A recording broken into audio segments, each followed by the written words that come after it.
Naririnig na natin ang salitang natipos. Pero alam ba ninyo na iba pa ito sa typhoid fever? Ano nga ba ang pagkakaiba ng typhoid fever at typhus? Ang typhoid fever ay sakit na dulot ng Salmonella typhi bacteria na naipapasa sa kontaminadong pagkain o inumin. Ilan sa mga sintomas ng typhoid fever ay ang mataas na lagnat, pananakit ng tiyan, pagsusuka, at panghihina. Ilan naman sa mga komplikasyon ng typhoid fever ay ang intestinal bleeding, severe dehydration, at organ damage kapag hindi naagapan.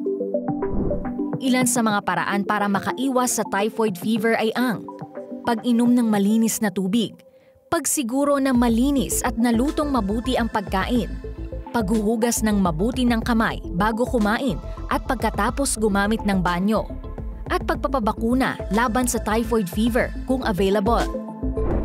Ang typhus naman ay sakit na dulot ng Rickettsia bacteria na naipapasa sa kagat ng kuto, garapata o pulgas.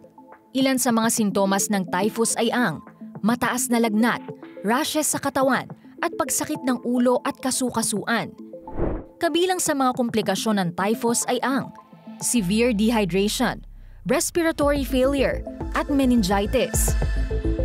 Ilang paraan naman para makaiwas sa typhus ay ang pagpapanatiling malinis ng kapaligiran, paggamit ng angkop na insect repellent laban sa kuto, garapata, at pulgas, paglalaban ng mabuti ng kumot at damit, at regular na paliligo.